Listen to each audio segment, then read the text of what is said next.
त्यांच्या निधनानंतर राज्य सरकारकडून 3 दिवसांचा शासकीय दुखवटा जाहीर करण्यात आला होता. मात्र याच शासकीय दुखवट्यामध्ये अर्थात या 3 दिवसांमध्ये काही सर्टिफिकेटचं काही प्रमाणपत्रांचं वाटप करण्यात आलेलं आहे. अल्पसंख्याक विकास विभाग जो अजित पवार यांच्याकडेच होता आणि याच विभागाच्या माध्यमातून अधिकाऱ्यांनी परस्पर सर्टिफिकेटचं वाटप केलेलं आहे.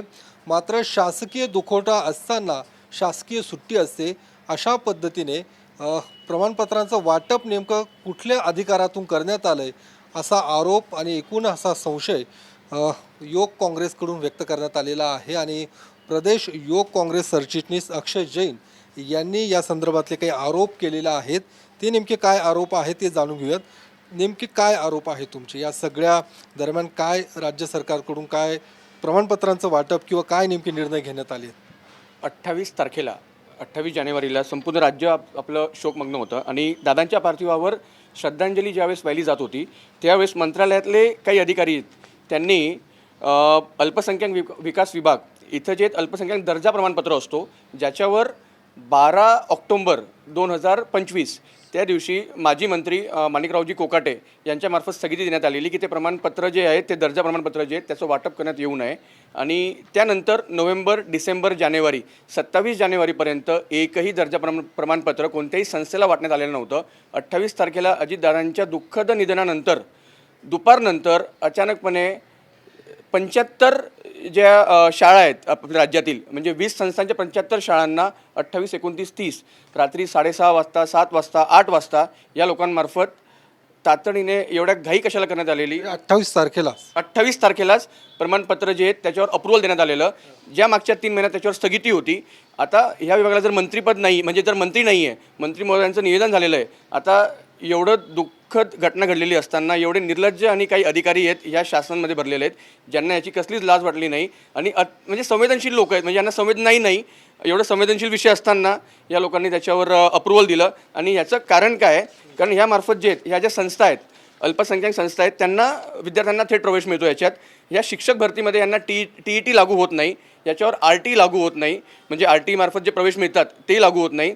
पदोन्नती जी असते त्या प्रक्रियेत सुद्धा यांना ते नियम लागू नाही आहेत. आणि काही हॉस्टेल असतात, ग्रांटेड हॉस्टेल असतील, लॅबोरेटरी असतील, शाळा महाविद्यालय जे असतील त्याचं नूतनीकरण असेल किंवा इतर बाकीच्या सुविधा असतील त्यासाठी यांना कोट्यवधींचं अनुदान मिळतं.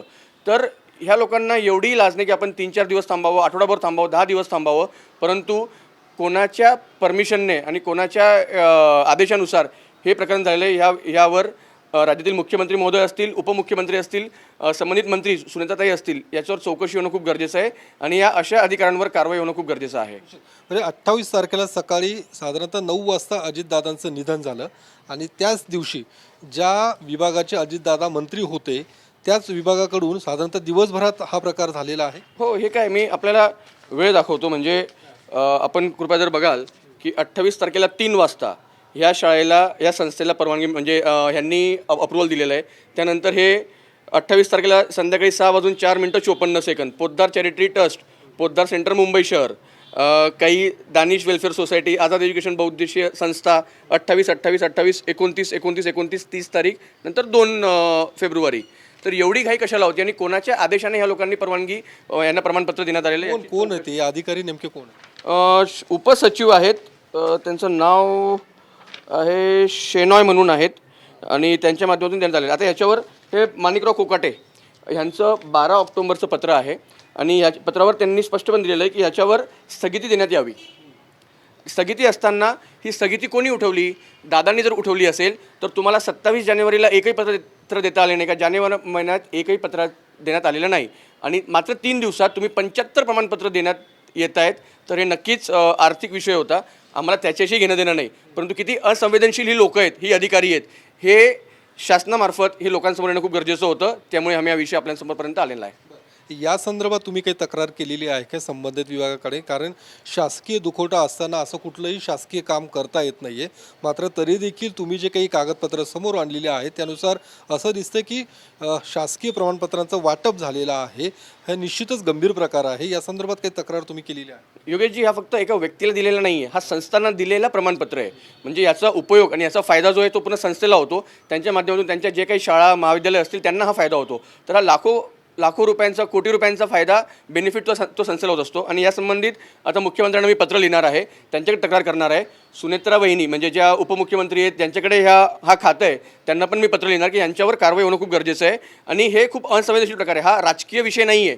हा इथं कोणते आम्ही सत्ताधाऱ्यांना याच्यावर टार्गेट करतो अशातला भाग नाही. हे जे अधिकारी याच्यात सम्मिलित आहेत, जे सहभागी आहेत, यांच्यावर कारवाई होणं गरजेचं आहे, जेणेकरून लोकांना तो संदेश जाईल.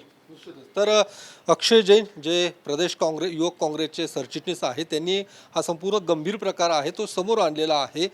एकीकडे अजितदादांचं निधन, ज्या खात्याचे अजितदादा मंत्री होते, अल्पसंख्याक विकास विभाग, त्याच खात्यातल्या काही अधिकाऱ्यांकडून अशा पद्धतीने अल्पसंख्याक दर्जाचं प्रमाणपत्र हे वेगवेगळ्या संस्थांना, जवळपास 75 संस्थांना अशा पद्धतीची प्रमाणपत्र दिल्याचा धक्कादायक आरोप हा अक्षय जैन यांच्याकडून करण्यात आलेला आहे. आणि त्या संदर्भातले जे काही पुरावे आहेत ते देखील त्यांच्याकडे आहेत. आणि या सगळ्या आरोपांमध्ये नंतर या सगळ्या आरोपांवरती संबंधित अधिकाऱ्यांवरती कायदेशीर कारवाई, जी काही कारवाई आहे ती राज्य सरकारकडून करण्यात यावी अशी मागणी देखील आता युवक काँग्रेसकडून करण्यात येते. कॅमेरामन रोहितसह योगेश बोरसे, TV9 मराठी, पुणे.